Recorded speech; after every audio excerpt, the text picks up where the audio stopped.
Welcome to our 7th episode of Housing Matters. Housing Matters is a podcast dedicated to discussing the importance of housing development in our state.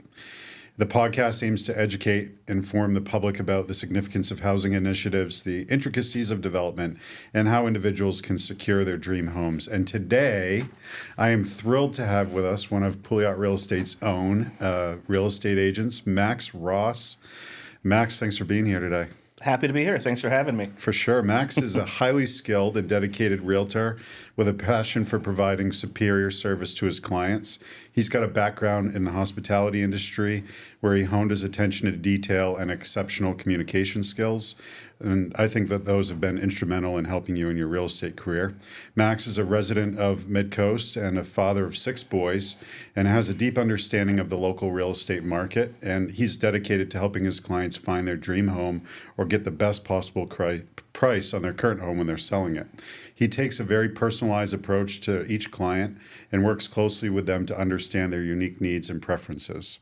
So Max, I want to start by jumping right in. You became a realtor midlife, let's call it, right?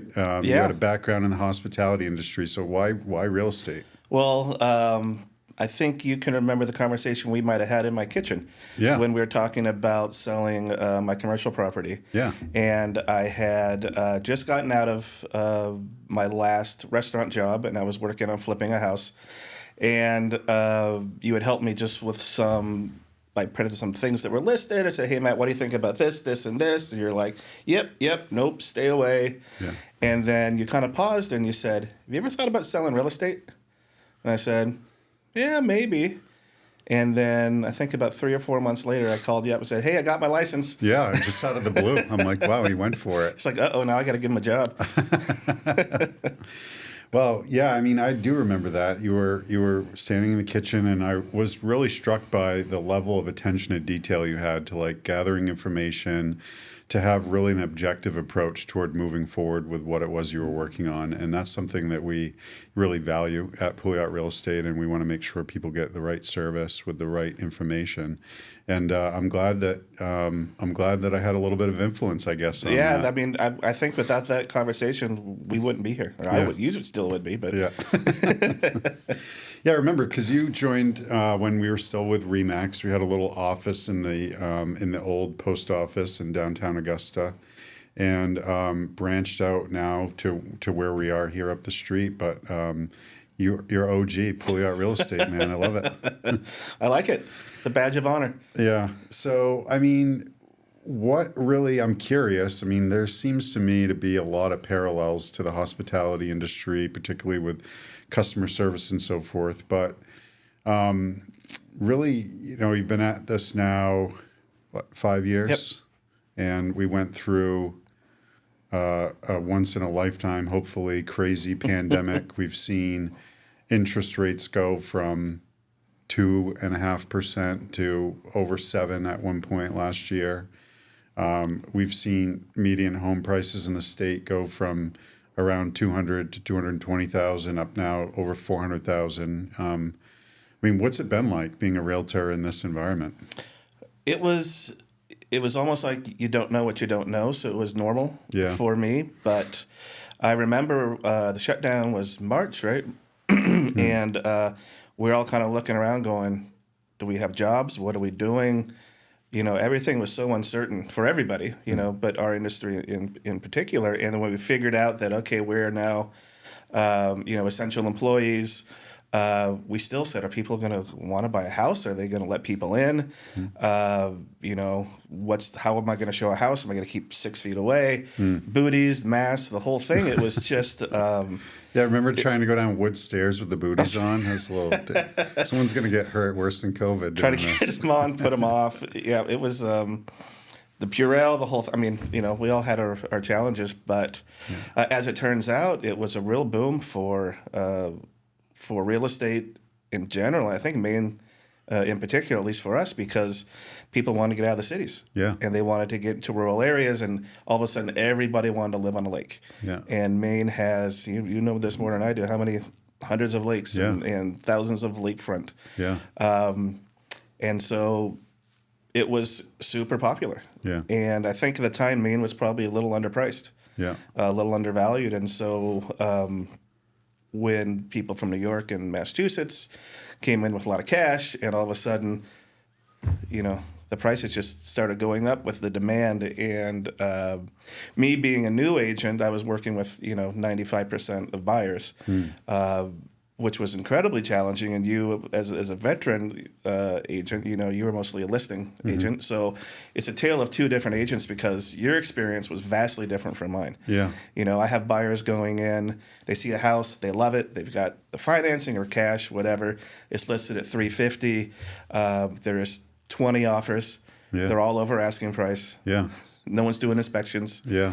And they're looking at me like, what are we going to do? How are we going to buy a house? And I'm like, I don't know. Yeah.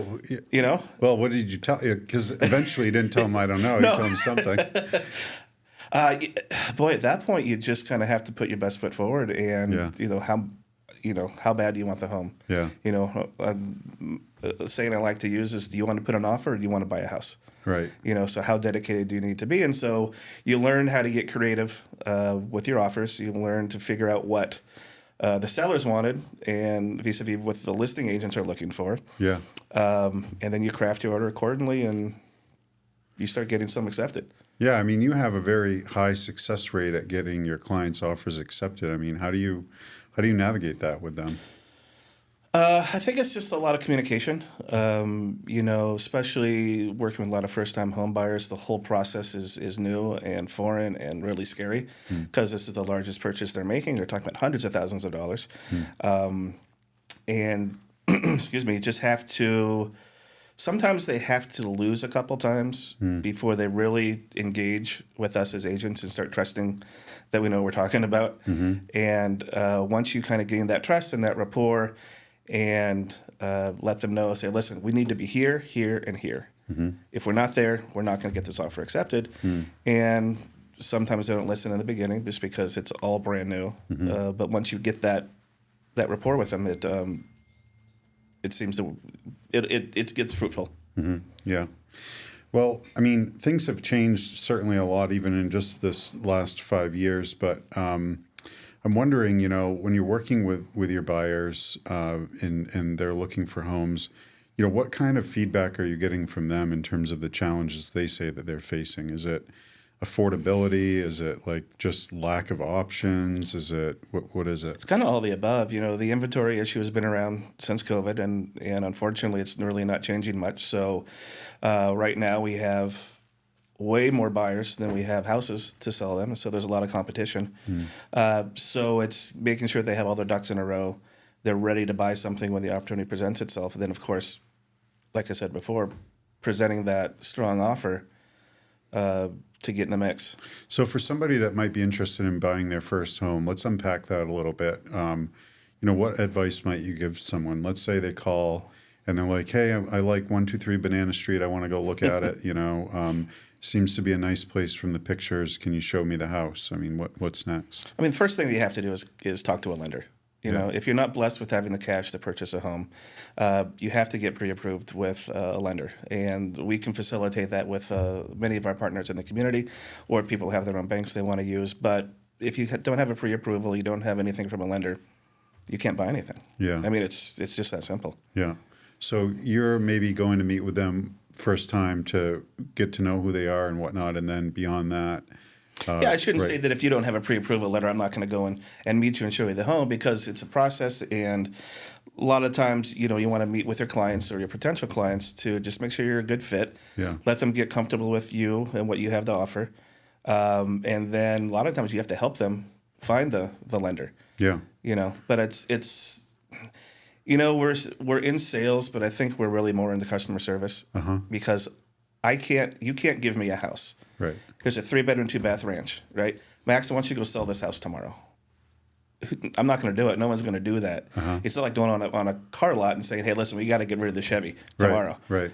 So we need to be able to facilitate our clients and walk them through, navigate the process to make them feel comfortable with the decisions they make. I mean, if they walk into a house and they don't like it, they're not going to buy it. Right.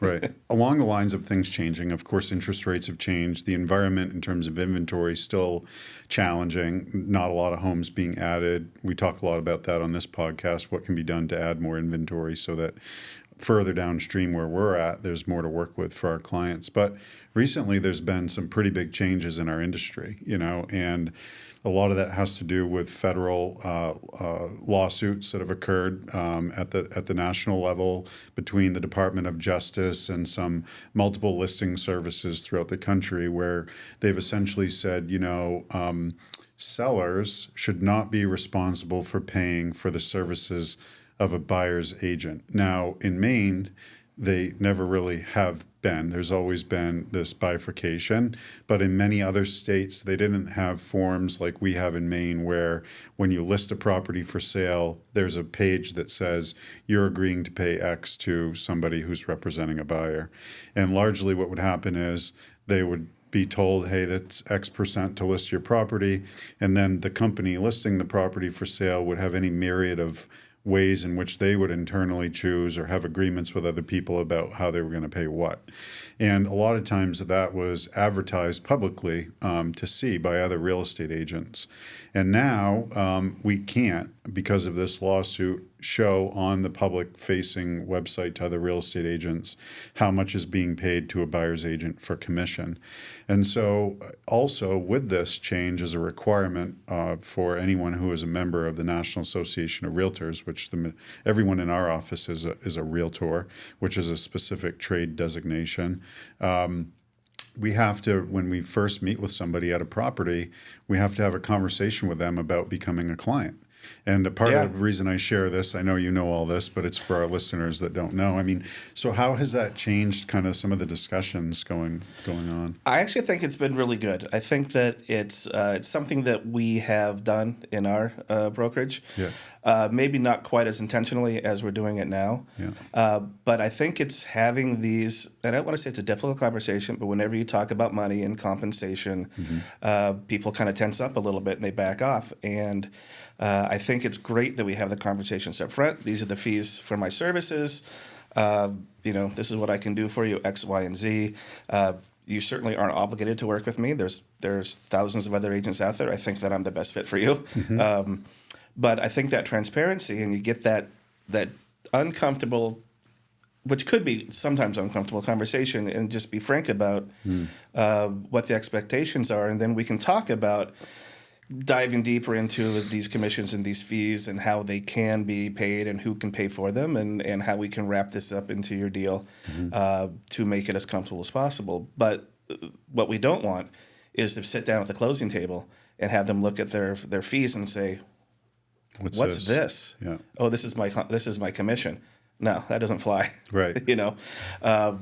So we've been doing this in Maine with the buyer's representation. I think there's 14 states that have been doing it. Yeah. And now everybody has to do it. And so I think we're kind of ahead of the curve because we can have these, again, I don't want to say uncomfortable, difficult, but these precise conversations and really level expectations with our clients. Yeah, I mean, really, in its simplest terms, the way I like to think of it is, if I get a speeding violation, I kind of have two options. I can go to court myself and represent myself, or depending on the magnitude of the violation, I could hire an attorney, right? And some people might say, well, you don't need a lawyer for that. Just go and take care of yourself. And other people might be like, geez, I really, I have a spotless record. I don't want to mess anything up. I'm going to hire an attorney. And much the same in real estate. I mean, there is a misconception among many, I think, that you have to have a real estate agent to either buy or sell real estate. And that's really not true. No, it's not true at all. So with this now, there's more transparency, I think, for the consumer when other brokerages might not have been having these conversations like we were, to say to people, hey, the fee for our service is X%. That's what we charge. Sometimes we get reimbursed by the seller, sometimes we don't.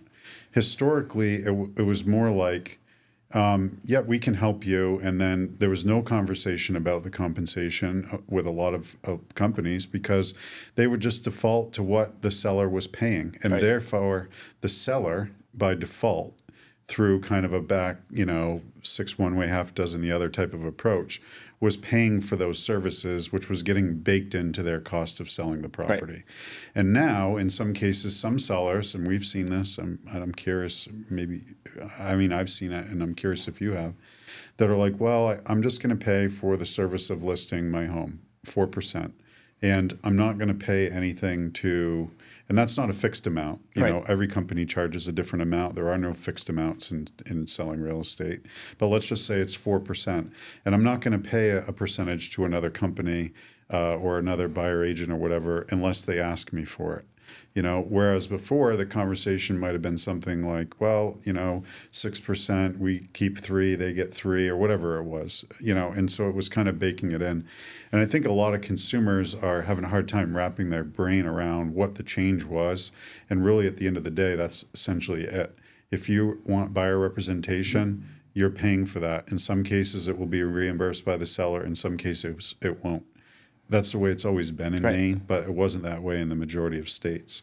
And in the case of the seller, you're paying to have us sell your house.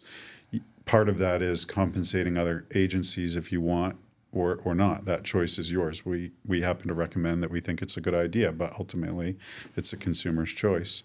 So just having that kind of dialogue, I think, is really good. Are you seeing people, though, that on the listing side are saying, nah, I'm not really interested in doing a compensation? Or not as a general rule. No, I have seen it, but I think it's the exception right now. Mm-hmm. I mean, ultimately, it's the client who decides if they're going to pay anything or not going to pay anything at all. Mm-hmm. So you can't really put that onto the other agent as far as, hey, this guy is being stingy, he's not sharing. Right. It's the client that makes those choices. And I think it's kind of funny that when we're talking about who pays what, you can kind of spin it however you want, because ultimately the seller is deciding where those funds are coming from based on the offer that they accept. Mm-hmm. So if they're going to pay, let's say there's a $5,000, shortcoming, my client's going to offer $5,000 less because they know that money is going to be coming out of their pocket. Mm-hmm. So the net to the seller is the same. Yeah. And one thing that I don't know if I have an issue with the settlement, but I think one of the complaints was that when the listing agents were advertising what the compensation was, if the compensation was low, me, who's working with a buyer agent, isn't going to go show this property because we're only getting paid X percent. Mm-hmm. That's honestly, it's offensive. Yeah. Because if I'm working with my clients, my job is to service them and get them into their home. Mm-hmm. We talk about this all the time. We're never going to let our commission get in the way of our clients buying a home. Right. Which is one of the reasons why the client representation agreement conversation that we have early on about the compensation is so important. Mm-hmm. Because we could walk in, hey, listen, these guys aren't offering anything. We're signed for X. So you're gonna be on the hook essentially for X amount of dollars. So we're gonna craft our offer to make sure that gets covered, whether it's in the purchase price or the closing costs.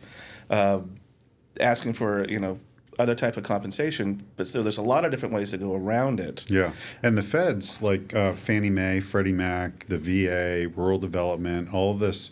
These are some acronyms or names for government programs that backfill and protect the lender who's mm-hmm. lending to people with different credit ratings and so forth. And these are the programs that most first-time home buyers use because they're so attractive. And for a while, they were not allowing for additional compensation to the buyer agent to be included as a closing cost, but the majority of them have now come around after this settlement to saying, hey, this is right. Yeah, VA wouldn't pay anything. FHA, you can only contribute 6% of the purchase price, so it was limiting. Yeah. For, again, first-time home buyers tend to not have a lot of cash in reserves, so they need these government programs to help them with lower down payment, sometimes even no money down in the case of a rural development or a VA loan, mm-hmm. To help. But the government wants people to own homes. Yeah. As do we. Yeah. Yeah. I mean, it's a linchpin of our economy. Mm-hmm. You know what I mean? We saw what happens when people all of a sudden stop owning homes in mass in 08, 09. And that's when you started. Yeah. Talk about your first couple of years. I got in really full force kind of in 2010, and it's been an upward trajectory since then. But man, it was a slog. I remember first getting in the business, and you'd take a listing and you would really work your tail off, but still pray daily that it would sell before the listing agreement expired. And then conversely, in more recent times, if we're not under contract in 60 days, I'm like, what the heck am I doing wrong? It's price or condition of the property. That might as well be 2 years right now. Yeah, it's true. We've talked about some of the evolution of the market and your journey into real estate, but you do a lot of things. I mean, you've got your irons in a lot of fires. You still are the owner of a property that has an inn and a commercial restaurant. Yep. I mean, you also flip properties. But before we get into the flipping, I want to talk about, like what's it like, owning an inn in Maine, and how does that kind of the challenges with that? I mean, you're getting kind of trying to get out of it, but you've been juggling that for a while, right? Yeah, and it's hard to do when you're not on property. So I bought that in 2006 and ran it solely for about 12 years as essentially the general manager of the restaurant and the innkeeper. And being on site, it still took all of your time. Once I distanced myself, and it's a young man's game, I got to tell you. Yeah. It is. The hours are brutal. Yeah. So when I decided to make a little bit of a lifestyle change, I found tenants to rent, and I'm still running the inn remotely. But the biggest challenge is being 45 minutes away. Yeah. And it's in Boothbay Harbor, so it's a small seasonal coastal town. So it's not like there's a Walmart 2 doors down. Yeah. There's a local hardware store, and they carry what they carry. Yeah. So its distance is the primary, because usually when problems come up, it's not on Wednesday at 3 o'clock. It's on Saturday at 9:30 p.m. So I'm curious then, what's more stressful, running an inn and restaurant or being a real estate agent? Yes. Yes. No, definitely the restaurant. Yeah. In the end. I mean, they all have their challenges, but this is more manageable. Yeah. But you, I think more than most in our industry, have really opened up to the idea of utilizing real estate also too as a way to create wealth and build some form of a bigger financial future. I mean, our business is very transactional in nature. I always tell people we're basically starting over every year, all over again. It's a new kind of competition with what you did last year, and nothing is, you do one deal, you might not work with these people 10 years from now, but you started. And nothing's the same. Right. Every deal's unique and different. But you started buying distressed properties. You're a certified distressed property expert. I mean, you really understand the foreclosure side of things and so forth, which we're not seeing many of. But you're buying properties, fixing them up, reselling them, or in some cases, holding on to them. What does that look like? Why do you do that? That's exciting. It is having access to what we have and being comfortable now with purchasing property. It's kind of funny. We just talked the other day. They're like, hey, I'm buying a house. I'm like, okay. Yeah. And you're signing a check, and off you go, and you're buying a house. Yeah. And most people, it's the biggest event of their life. Yeah. So just the access and the comfort level, knowing that what you're doing and having the expertise, okay, knowing the market. So if I buy the house at X and I know I'm going to cost me this much money, I know what it's going to sell for. It gives you a much more sense of ease in making these larger decisions. We also tend to see things quicker, just because we're looking at houses and new listings every day. There's a handful of people in our industry that specialize solely in distressed properties and wholesaling properties, things that never even hit the market. What's wholesaling? Wholesaling essentially means if I were to get a house under contract for $100,000, and I say, hey Matt, I got this great house for you. It's for sale for $120. And you're like, oh, that's still great because I can still make money in doing that. Essentially, I have a contract that I've sold to you, made $20,000, and we all go off on our merry way. Yeah. So I want to unpack this a little bit more because I think there might be a lot of people out there in similar situation to you. Let's say they're, considering or maybe they're handy or they have a good way with managing people and so forth, and they want to make some extra money by flipping houses. I mean, what should they do? I think that they need to hook up with a professional. who really understands the market and can sit down with somebody and see what their goals are. See what their skill set is. You mean like a real estate agent? Exactly. Yeah. Just like that. Yeah. Yeah. With a realtor professional, and just like with any other client you're working with, whether it's a young married couple with small kids that want X, Y, and Z, or it's the carpenter that needs distressed property that he can throw $100,000 into and turn a profit on the backside. So when you're buying properties, you're working with like private money lenders. You get the property fixed up, and then you either sell the property or refinance it with a lender and keep it, right? Yep. Okay. Yep. It is really property specific. Yeah. And each, you kind of do the analysis of the buy and hold and fix or the quick flip, because there's different tax implications for each one, and there's, if you want to keep it and rent it, that's a whole different animal of being a landlord just versus selling a property, and the challenges that come with that. So I've done both. And it's really, I just had a property that I closed on last week that when I initially bought it, it was a foreclosed home, and I thought I was going to turn it into a duplex. Old 1850s farmhouse, and so we start digging into it and all the problems that we're facing just because it was neglected. And it turned out that the budget wasn't there for the duplex anymore. We just couldn't do it. So we're now going to turn it to a fix and flip, and focus more on that route. And it was good. It wasn't great, but it was good.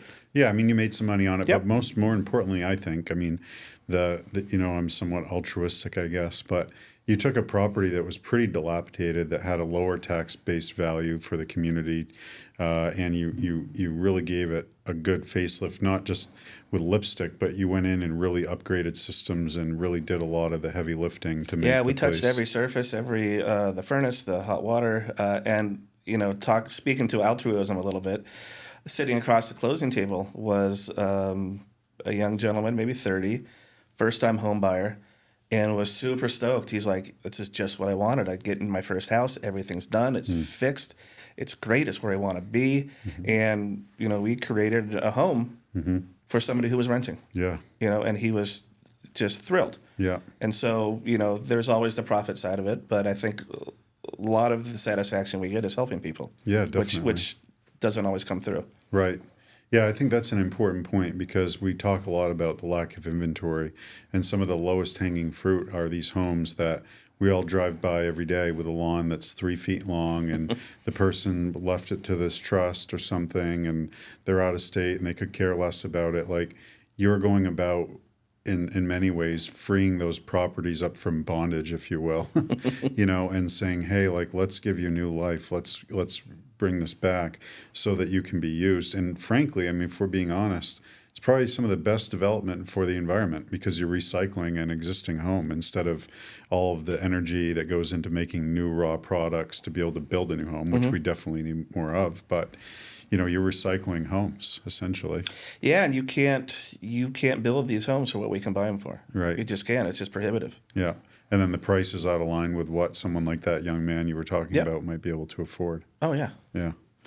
Yeah, it's really cool. I think I oftentimes try to help and coach people through doing their first property flip, and a lot of times I think there's a misconception out there that you have to have like $200,000 in the bank to flip houses, which is not true. I mean, sometimes you can do it with none of your own money, and other people are looking to get good returns on the money that they have sitting in a bank account somewhere, and can say, hey, like, we'll put up the money. You are still taking all the risk, because you have to pay the person back, but still. And I think it's when you can find those entrepreneurial-minded folks that are looking to get into this side of the business. Again, hiring an experienced real estate agent. Yeah. Say, listen, you want to do this?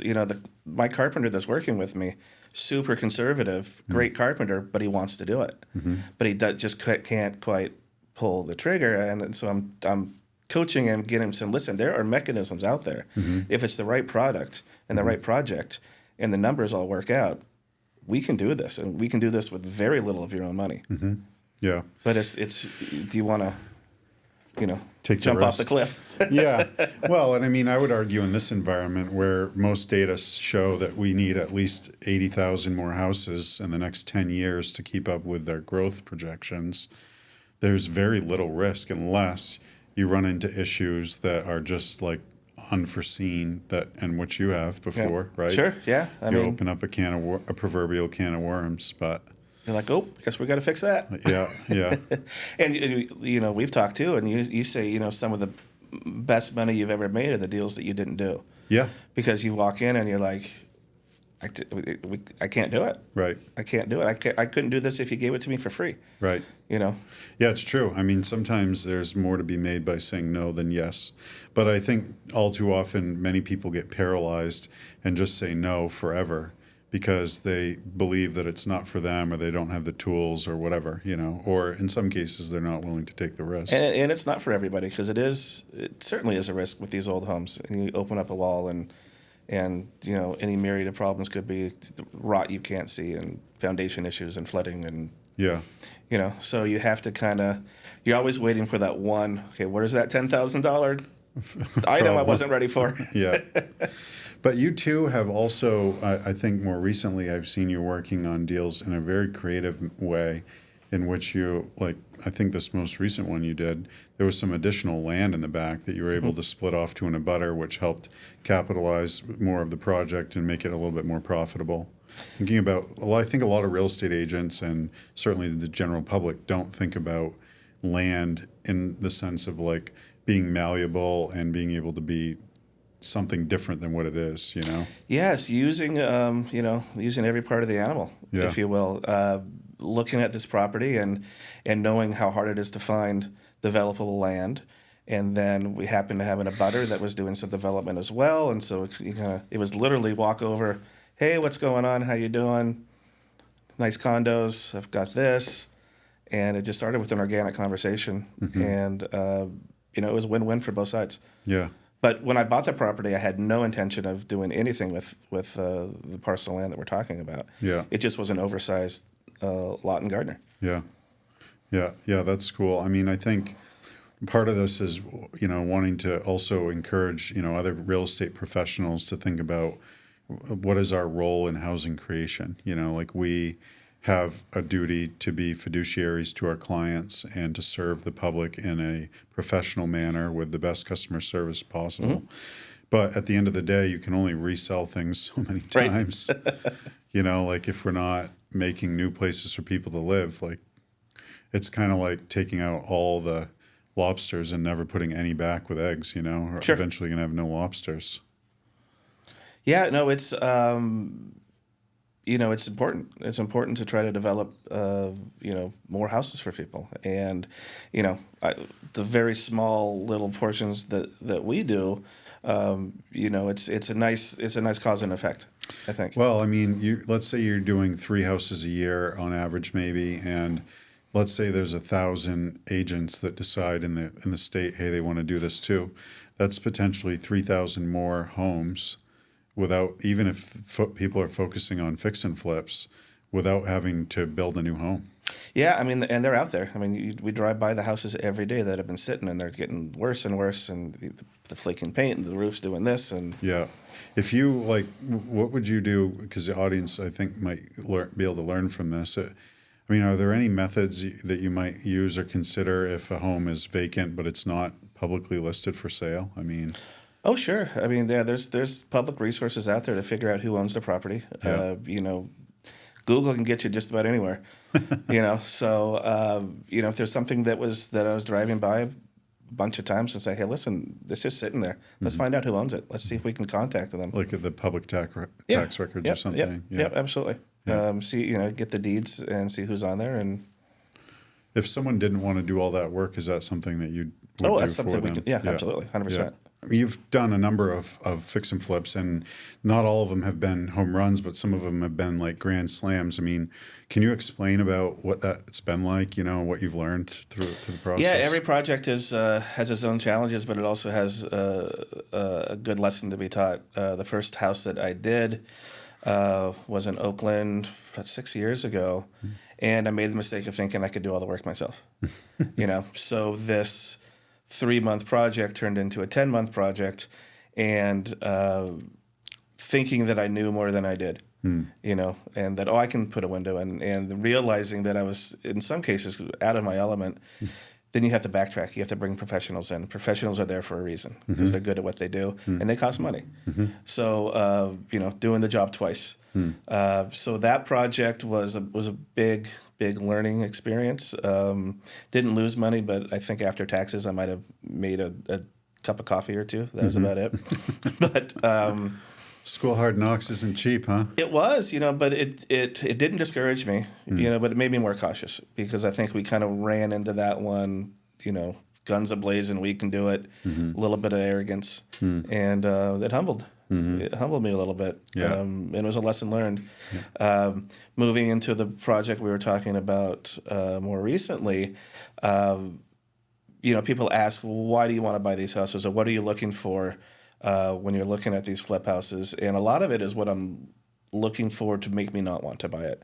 If you look at the house, there's a lot of structural issues, or you go down into the basement and it's full of water, big cracks, the house is doing this. Those are things that are such big ticket items that I'm not a developer or a general contractor. I don't know what it's going to cost me to get this floor that's 6 inches off back to where it needs to be. You might have to tear the whole thing apart and start from scratch, and then that's cost prohibitive. So it's more about, are there any hard no's right away, and then you just, from your experience, start looking at the budget. Okay, I need X amount of sheetrock, I need floors, I need what's this labor going to cost? Waiting for that $10,000 surprise that's right around the corner.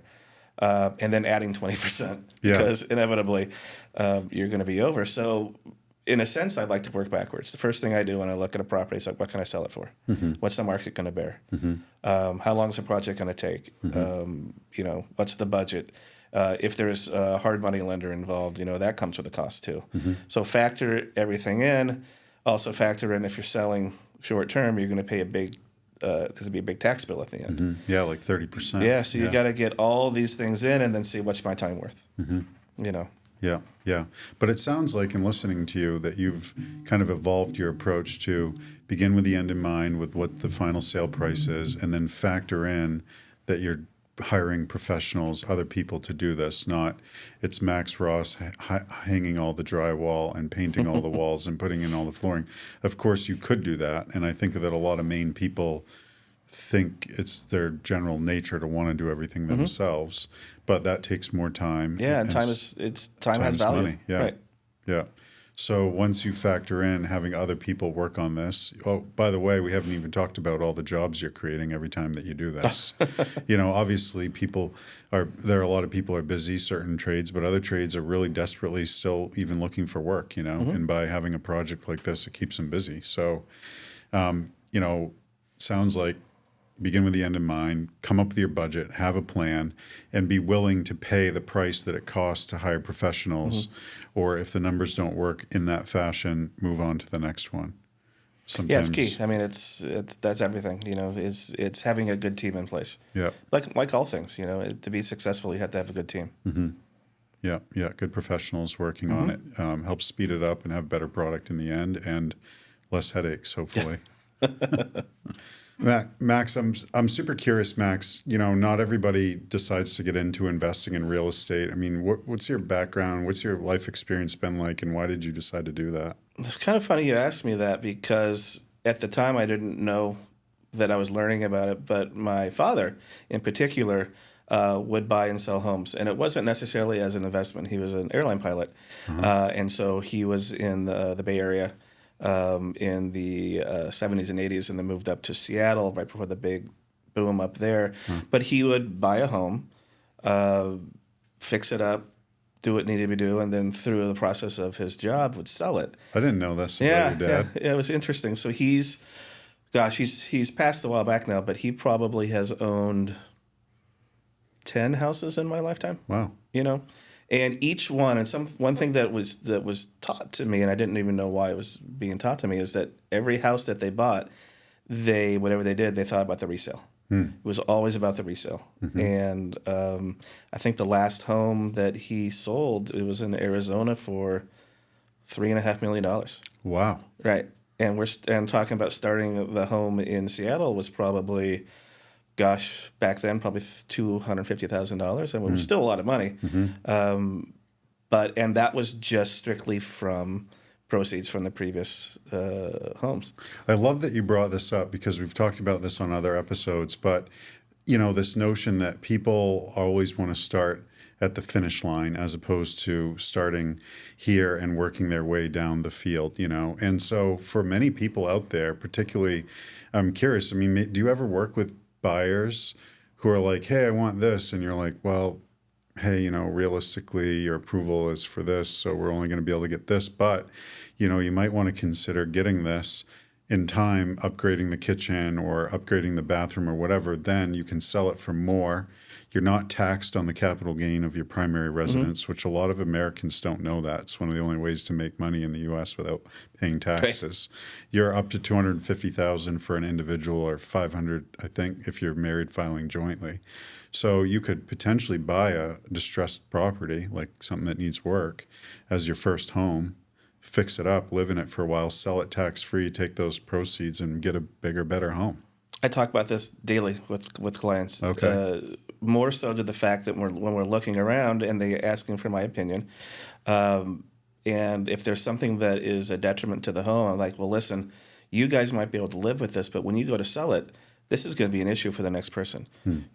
If you love the house, by all means buy it. I'm not going to talk you out of it, but I want you to know that in 5 years, which 4 to 5 years, most people will sell their home and move up a little bit. This is going to be a problem. If the bedroom is, there's a 5-foot wall here, and every time you stand up, you bonk your head, you might live with it because you love the house, but the next person isn't. That's good. Good stuff. That's interesting. I didn't know that about your dad and that background. And it's just kind of an aside. So maybe early on I was just comfortable being around houses and homes and real estate. Yeah. One really interesting thing that I'm teaching my kids is the idea of home ownership. As soon as you're 18, let's start looking. Put some money in the bank. Let's save up money. Let's get a little bankroll of $10,000 for you. Don't go out and buy those new shoes. Just put it away. Because when we get to 18, 20, 21 years old, you're off in college. Let's go buy you your first duplex. You'll live in one half for free. The other side is going to pay all your bills plus all of your equity. And then in 3-4 years, when it's time to sell, you've got this nice nest egg. Yeah. And this is how you start building. I don't know if you necessarily call it generational wealth, but you certainly can have a bedrock. A stronger foundation. Yeah. And my 14-year-old went into one of his classes, and they asked him what he wanted to do. And he's like, I want to be a realtor and buy my first duplex. That's awesome. Brought a little tear to my eye. Yeah, I bet, man. That's really cool. That's cool. So I want to shift a little bit to personalization in real estate, because you really kind of take a personal approach to each client. And I'm just kind of wondering, like, how do you tailor what you do differently, like a little bit like a chameleon for each person? I don't know if I necessarily do that. I think it's more about authenticity. Yeah. And you kind of feed off the energy that you get. So if you have a client that's really chatty and really talkative, you kind of tend to raise up to their level of energy. If you have somebody that's more reserved and they just want to go about their business, and you're kind of there to answer questions when they're ready, I think that just happens organically. So it's just more of experience on dealing with the public. Yeah, meeting them where they're at. Yeah, and I don't think there's any trick to it. At least there isn't for me. I think it just comes naturally because I was talking to strangers every day for 25 years in the restaurant business. Yeah. So you develop this rapport.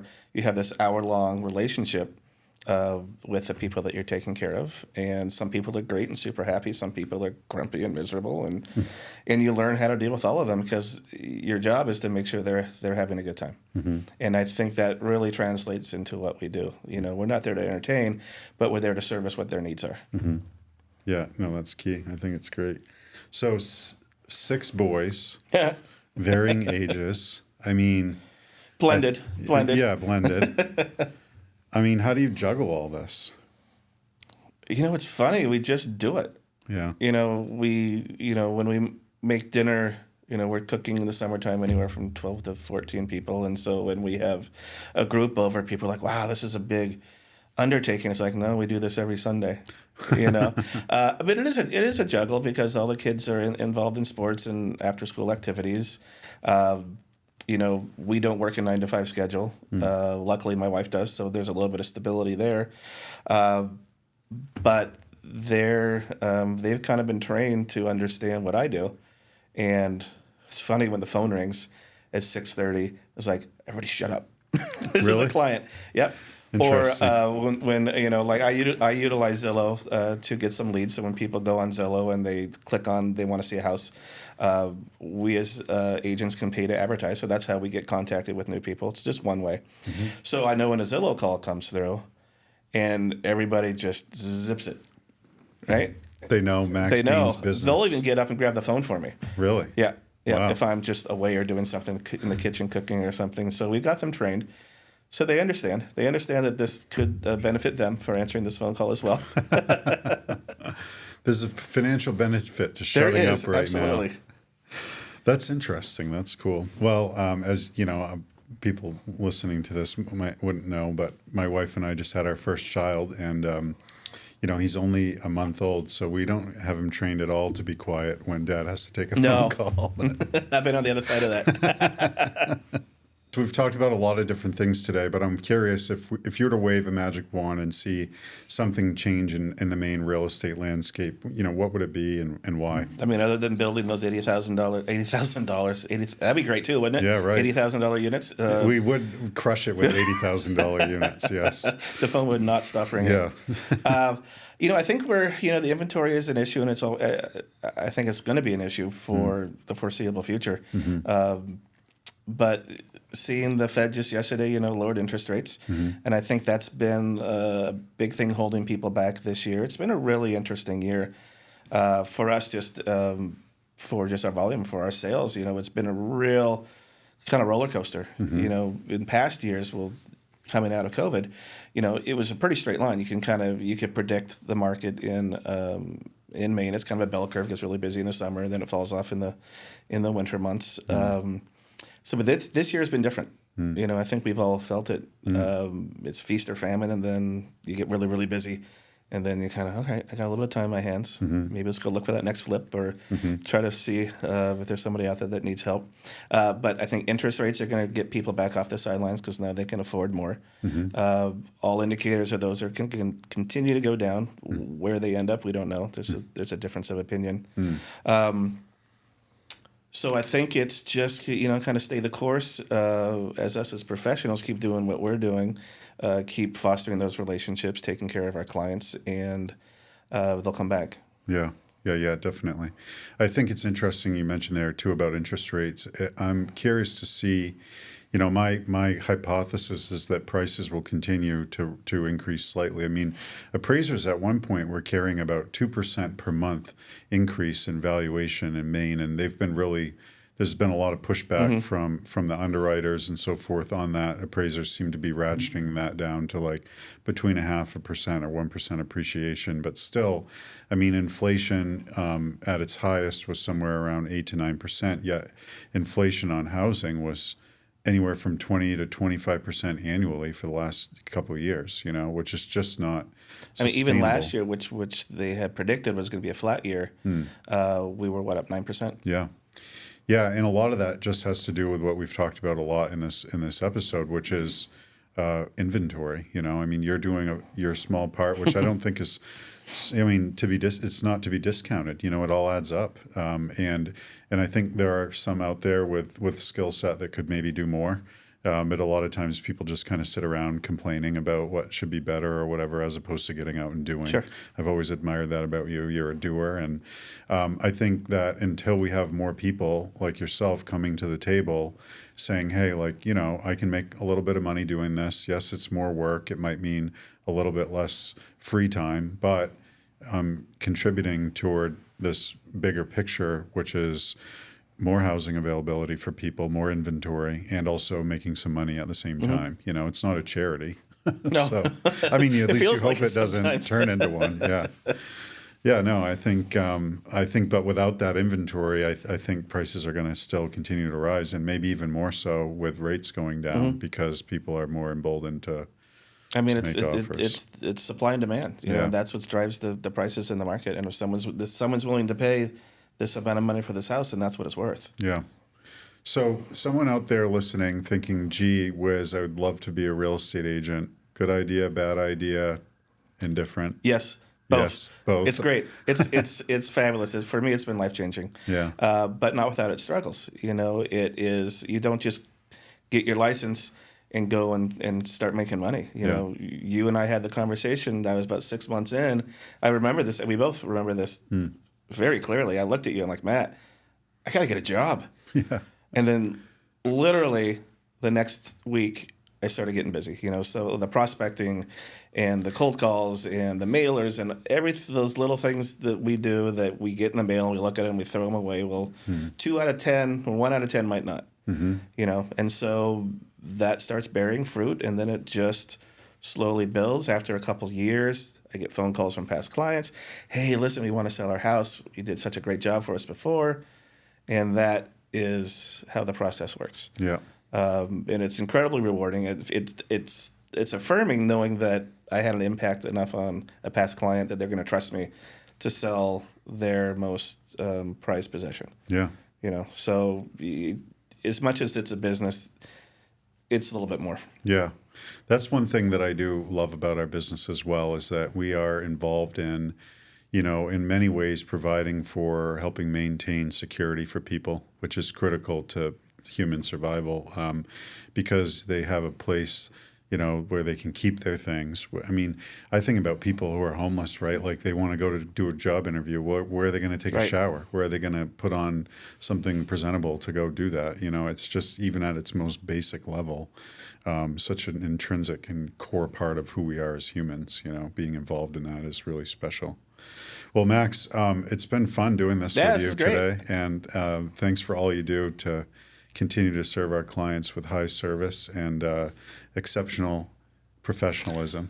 We try. Yeah, you do a great job, and it's been fun to unpack too some more on the flip side of the business, because I hope some folks out there listening will realize that you don't need oodles of money kicking around to do this. You just really need some drive and a little bit of focus and the right real estate professional. Yeah, perhaps. if you need some advice, give me a call. Yeah. I'm here to help. Max Ross, Sales, Maine. That's right. Hey, always a pleasure, Max. Thanks for joining us today. I appreciate it. Thank you.